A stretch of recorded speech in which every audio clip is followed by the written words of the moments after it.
ससुराल की कड़वी और सच्ची बातें। माँ के प्यार में इतना दम होता है, कितनी भी बातें करो कम होता है। हर बात पर ताने वो हर बार सह जाती है, कष्ट अनेकों सहकर वो ससुराल में रह जाती है। मायके में गलती होने पर बेटी को सिखाया जाता है, ससुराल में बहू से गलती होने पर ताना सुनाया जाता है। घर बदल जाता है, परिवार बदल जाता है, कुछ ही पलों में उसका संसार बदल जाता है। पिता से मिलने जाती है तो पति से पूछकर, बेटी जब विदा होती है तो हकदार बदल जाता है। लड़कियां अपनी ख्वाहिशें माँ को ही बताती हैं, ससुराल में तो सिर्फ वो जिम्मेदारी निभाती हैं। लड़कियां मायके में जिंदगी जीती हैं, ससुराल में जिम्मेदारियों को जीती हैं। मेरा मायका मुझे खूब भाता है, माँ का प्यार अक्सर याद आता है। मायके वाले हमेशा सोचते हैं कि बेटी की कोई शिकायत न आए। ससुराल वालों को भी बहू कैसे कर रखना चाहिए कि वो कोई शिकायत अपने मायके वालों से ना करे। कोई मायका तो कोई ससुराल कहलाए। कोई बताए हम बेटियों का घर कौन सा कहलाए। बेटियों को शिक्षित करना और आर्थिक रूप से आत्मनिर्भर बनाना अति आवश्यक है, ताकि वो पति को अपना जीवन साथी और दोस्त समझे, मालिक नहीं। मायके की झोपड़ी भी महल होती है, क्योंकि यहाँ हर तरह की आज़ादी होती है। बेटियाँ माँ से घंटों फोन पर बतियाती हैं, फिर भी दिल की बातें अधूरी रह जाती हैं। मुझे अपने घर ले जाकर वो ये तो जरूर कहेगी कि मुझे आज बहू के अक्षर में एक प्यारी बेटी मिल गई, जिसे देखो शादी कर रहे हैं। समझ नहीं आता वो जल्दी कर रहे हैं या मैं लेट हूँ। जो बेटी अपने पेहर के संपर्क में ज़्यादा रहती है और पेहर का मोह रखती है, वह अपने ससुराल में सुख नहीं रखती। कड़वा है पर सच है, गलतियाँ बहू बेटी दोनों से होती हैं। बेटी की छुप जाती है, बहू की छप जाती है। रिश्ता चाहे कोई भी हो, पासवर्ड एक ही होता है, विश्वास।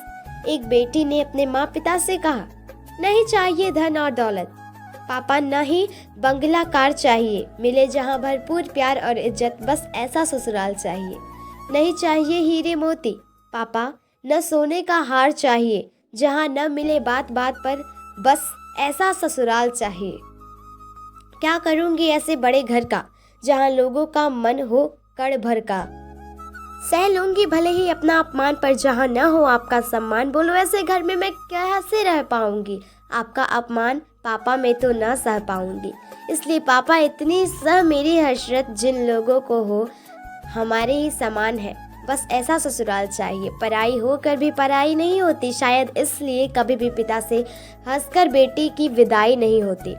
शब्र किसे कहते हैं ये जरा बेटियों से पूछो जनाब, जो बेटी होकर भी पराई और बहू होकर भी पराई।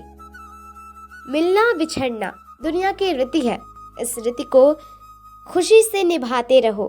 पता नहीं कब किससे दिल मिल जाए, जो भी मिले राहों में दोस्त बनाते रहो।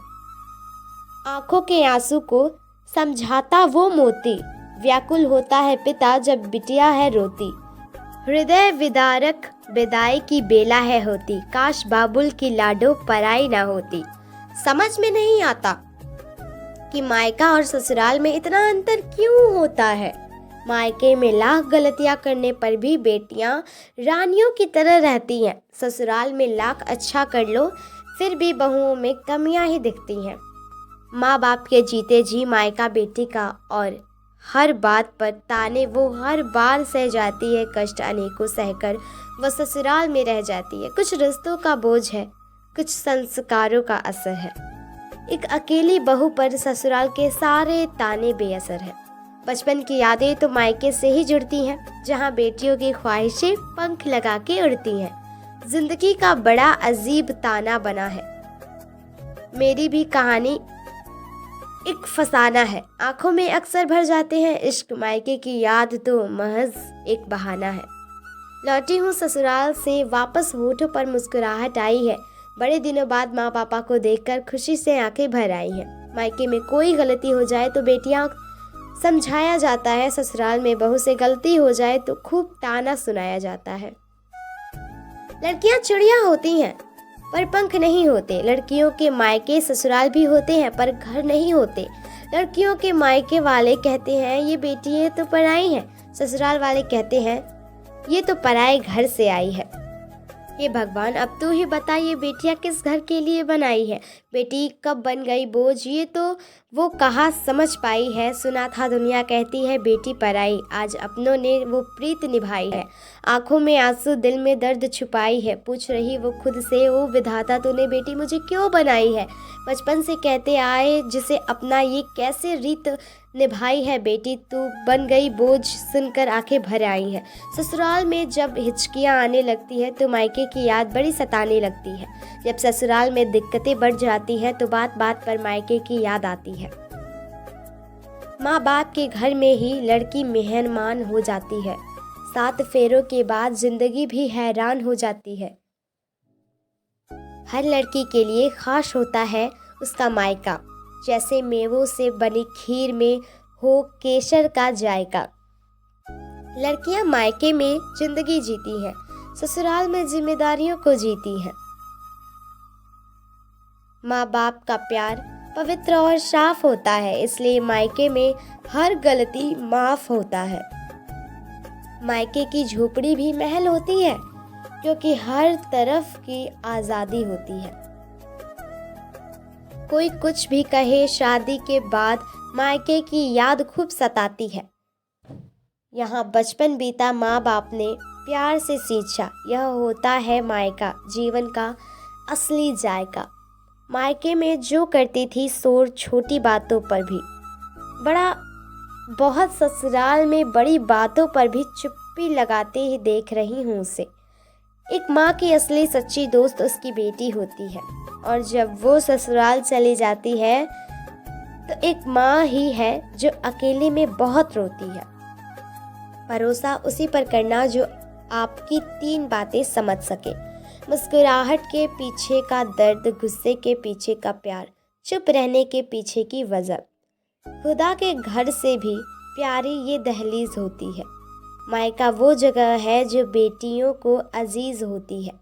जिंदगी का रंग कहीं खो जाता है जब अपना ही घर मायका हो जाता है। मायका और ससुराल 2 घर पाई है, मगर हकीकत में दोनों घर पर आई है। बेटियां माँ से घंटों फोन पर बतियाती हैं, फिर भी दिल की बातें अधूरी रह जाती हैं। बेटियां 2 परिवारों को जोड़ने वाली मोड़ होती हैं। मायके में पली पौध, ससुराल का पेड़ होती है बेटी। मत देना हिस्सा मेरा मायका सजाए रखना, माँ बाप के इस घर में मेरी याद को बनाए रखना। बच्चों के मन में मेरा मान बढ़ाए रखना, बेटी हूँ इस घर की ये सम्मान बनाए रखना। माँ की याद जब जब आती है तब तब आंखें भर जाती है। फोन पर क्या बात करूं, बोलने से पहले ही माँ समझ जाती है। मायका खुदा के घर से भी ज़्यादा प्यारी यह दहलीज होती है। मायका ही है वो जगह जो बेटियों को बेहद अजीज होती है। बाबुल वाले कहते थे बेटी तू ससुराल में राज करेगी, मुझे क्या मालूम था मेरे मायके वाले भी झूठ बोलेंगे। मायके के सारे रिश्ते भूलकर वो नए रिश्तों को अपनाती है। प्यार से तसल्ली देने वाला भी कोई नहीं मिलता है। माँ के घर में लड़की को मेहमान होना पड़ता है। ससुराल कितना भी अच्छा हो, मायके की याद में रोना पड़ता है। जब नई बहू घर में आती है तो सास बहू को नौकरानी मानती है, और जब सास बूढ़ी हो जाती है तो वो ये उम्मीद रखती है कि यह बेटी बनकर सेवा करे।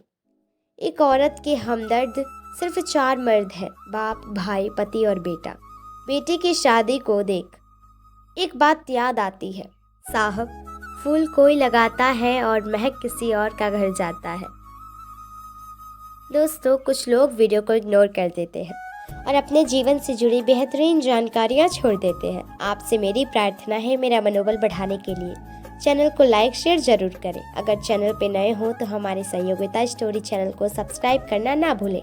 फिर मिलेंगे दोस्तों अगली वीडियो के साथ, तब तक के लिए अपना ख्याल रखना और खुश रहना। धन्यवाद।